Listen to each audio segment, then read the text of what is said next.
प्यारे दोस्तों, अस्सलाम वालेकुम। मेरा नाम तारिक नसीर है और इस वक्त आप मुलाहिज़ा फरमा रहे हैं मेरे नए नावल जोसेफ और मैरी सोल का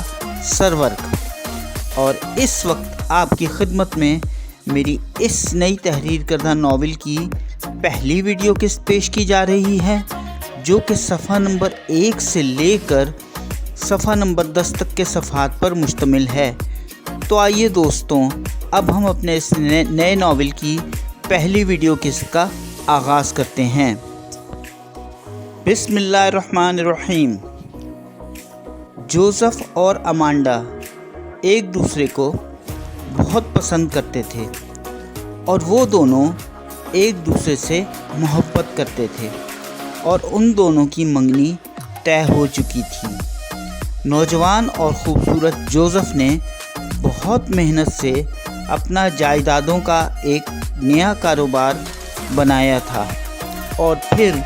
उसने अमेरिका के शहर न्यू जर्सी के एक दूर दराज लेकिन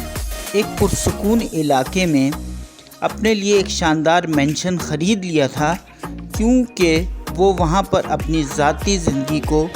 पुरसुकून अंदाज में अपनी एक खूबसूरत शरीक हयात के साथ गुजारने का ख्वाहिशमंद था और वो अमांडा को अपनी शरीक हयात के तौर पर अपनाना चाहता था।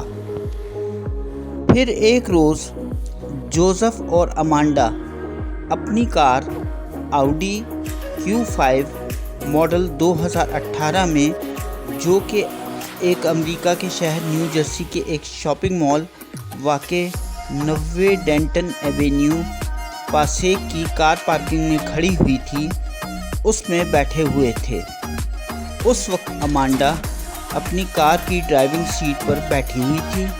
अमांडा को ये कार भी जोसेफ ने तोहफे में पेश की थी और वो दोनों अपनी इस कार में बैठकर अपने खूबसूरत मुस्तकबिल से मुताल्लिक मंसूबाबंदी करने में मसरूफ़ थे। फिर जोसेफ ने अमांडा को शादी की अंगूठी पेश करते हुए कहा कि ये तुम्हारे लिए है। ये खूबसूरत अंगूठी ज़ेवरात की एक सुर्ख रंग की खूबसूरत सी डिबिया में बंद थी। अमांडा ने अपनी खुशी का इजहार करते हुए जोसेफ के हाथों से बहुत चाहत के साथ अपनी शादी की अंगूठी की वो डिबिया वसूल कर ली और कहने लगी कि मुझे कब से तुम्हारी तरफ से शादी की इस पेशकश और अंगूठी का तवील अरसे से इंतज़ार था। इसके साथ ही अमांडा ने अपनी मंगनी की अंगूठी को देखने के लिए इस डिबिया का ढकना खोल दिया तो उसने देखा कि इस डिबिया में खालिस मोतियों से बने हुए 2 अदद कानों के बुंदे सजे हुए रखे हुए हैं, जिन्हें देखकर अमांडा का रवैया एकदम से तब्दील हो गया और उसने गुस्से में आकर अंगूठी की वो डिबिया जोसेफ को देते हुए कहा कि ये नहीं चाहिए मुझे। जिस पर जोसेफ ने अमांडा को हैरानगी से देखते हुए पूछा कि क्या तुम मुझे इन ज़ेवरात को देने का शुक्रिया भी अदा नहीं करोगी? जिस पर अमांडा ने दोबारा गुस्से से चीखते हुए कहा कि इसका मतलब ये है कि तुम मुझे अपने साथ शादी की पेशकश नहीं करना चाहते। अभी अमांडा की तरफ से जोसेफ के साथ इन तल्ख और जारहाना जुमलों का तबादला जारी ही था कि अमांडा की बाहनी जानिब के कार के दरवाजे की खिड़की पर एक नौजवान और ख़ूबसूरत मेक्सिकी ज़ेवरात फ़रोख्त करने वाली लड़की नमूदार हुई। उस नौजवान और ख़ूबसूरत मेक्सिकी लड़की, जिसका नाम मैरी सोल था, उसने अपने फ़रोख्त करने वाले ज़ेवरात के शोकेस के साथ जोसेफ को अपनी तरफ मुतवज्जा करते हुए पूछा कि क्या वो अपनी प्यारी महबूबा के लिए शादी की अंगूठी खरीदना पसंद करेंगे। इस पर अमांडा ने गुस्से के साथ जोसेफ को मुखातिब करते हुए कहा कि उफ़ खुदाया, देखो, एक भिखारी लड़की को भी मालूम है कि मुझे क्या चाहिए। अमांडा की तरफ से मैरी सोल को भिखारी का लक़ब देने से उस बेचारी गरीब लड़की मैरी सोल के चेहरे पर दुख के तासुरात उभर आए और फिर उसने परेशानी से अपने जेवरात के शोकेस की तरफ देखा जो वो लटकाए हुए गलियों में घूम रही थी। मैरी सोल के गमज़दा चेहरे को देखकर जोसेफ को उसके दिल पर लगने वाली अमांडा के जुमले की ये चोट और तकलीफ़ महसूस हो गई और फिर जोसेफ ने मैरी सोल को मुखातिब करते हुए कहा, मिस मुझे माफ़ कर दें। इसके बाद जोसेफ ने अमांडा को मुखातिब करते हुए कहा कि बोलने से पहले तुम कुछ सोच तो लिया करो कि तुम क्या कह रही हो। जोसेफ के इस जुमले को सुनकर अमांडा ने इंतहाई हकारत से मैरी सोल के शोकेस में से एक अंगूठी उठाकर जोसेफ को दिखाते हुए कहा कि मैं बोलने से पहले ज़रूर सोचूंगी, लेकिन जब तुम मेरे लिए शादी की एक अंगूठी मुंतखब करोगे, लेकिन इस जैसी फजूल अंगूठी नहीं। और ये कहकर अमांडा ने अपने हाथ में पकड़ी हुई वो अंगूठी अपनी कार की ऐन पिछली सिम्त में उछालकर सड़क पर फेंक दी। मैरी सोल ने अमांडा के इस मुतकब्बिराना रवैये को देखकर दुख भरे लहजे में उससे कहा कि आप ऐसी मगरूर कैसे हो सकती हैं। और ये कहकर मैरी सोल अमांडा की कार की पिछली सिम्त में अमांडा की फेंकी गई अपनी उस अंगूठी को उठाने के लिए लपकी। जोसेफ भी अमांडा के इस मुतकब्बिराना रवैये से बहुत मायूस और गमगीन हो गया था और मैरी सोल के वहाँ से जाते ही उसने इंतहाई गमज़दा लहजे में अमांडा से कहा कि मैं तुम्हें बताना चाहता हूँ कि अब मैं शायद तुम्हें अपने साथ शादी की पेशकश ना कर सकूं। जिस पर अमांडा ने नफ़रत और नापसंदीदगी के मिले जुले जज्बात के साथ जोसेफ की तरफ देखते हुए इंतहाई हैरत से पूछा, क्या वाकई तुम ऐसा ही करना चाहते हो? और उसके साथ ही उसने गुस्से की हालत में अपनी कार की चाबी अपनी कार के इग्निशन स्विच में लगा दी और अपनी कार को स्टार्ट कर दिया और फिर फौरी तौर पर कार को रिवर्स करने के लिए अपनी कार के गियर लीवर से अपनी कार को रिवर्स गियर में लगा दिया और फिर उसने अपनी कार को तेज़ी से रिवर्स कर दिया। लेकिन जैसे ही अमांडा ने अपनी कार को रिवर्स किया तो उसकी कार के पीछे से किसी चीज़ के टकराने की आवाज़ सुनाई दी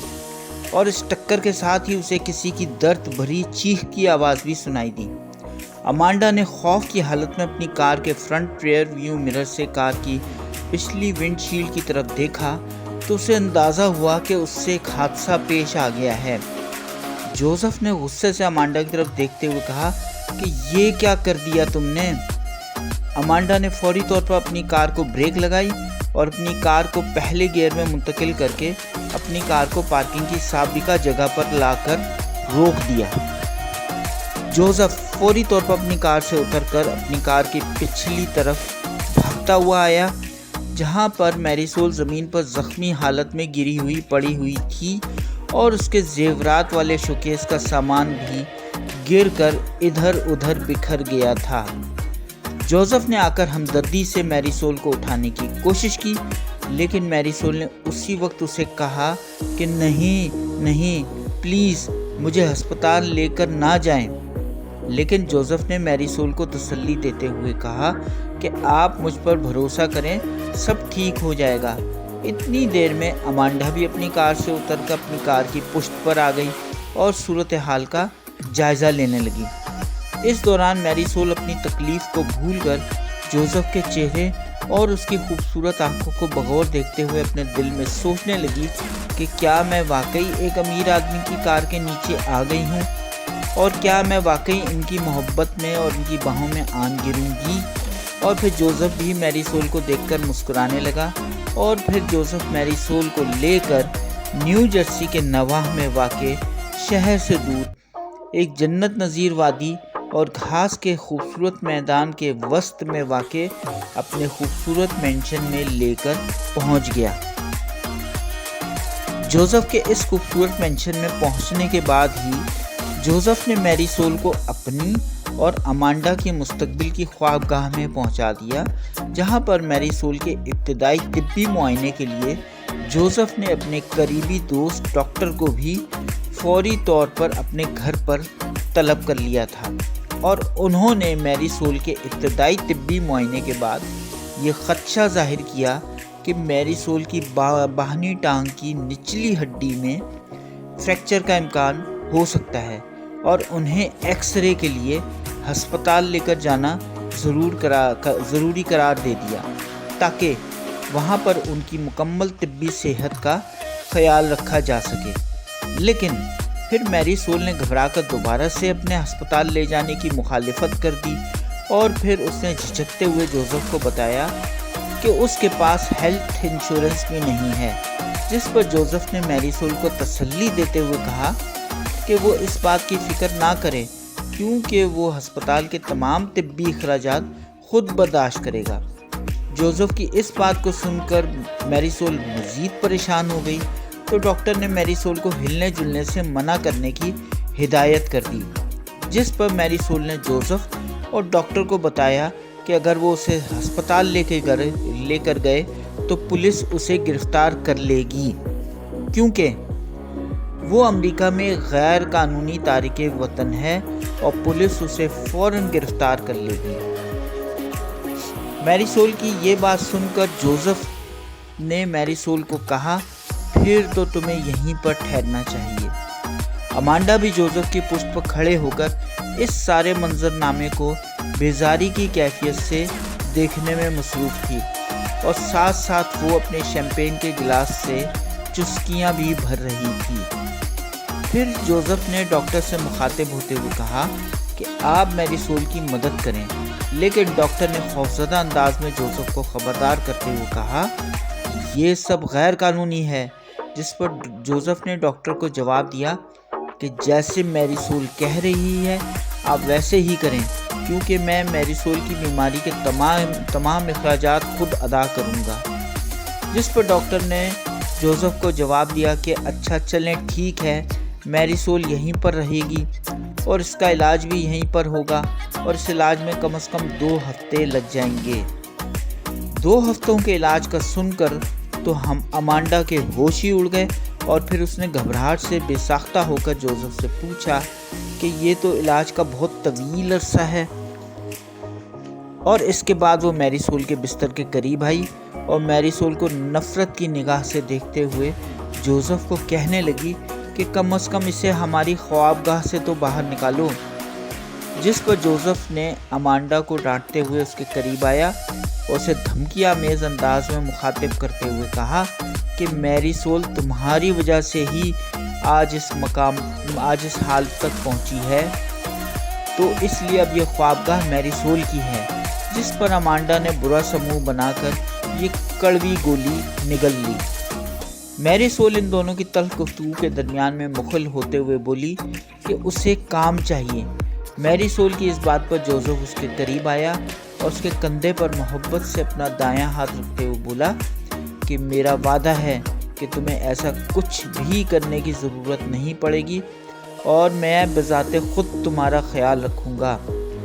اور جلد ہی سب کچھ ٹھیک ہو جائے گا۔ اس دوران ڈاکٹر نے میری سول کی باہنی ٹانگ پر مرہم پٹی بھی کر دی،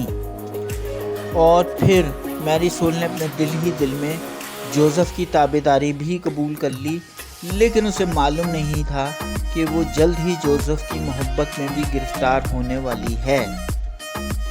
اگلے روز صبح سویرے ہی میری سول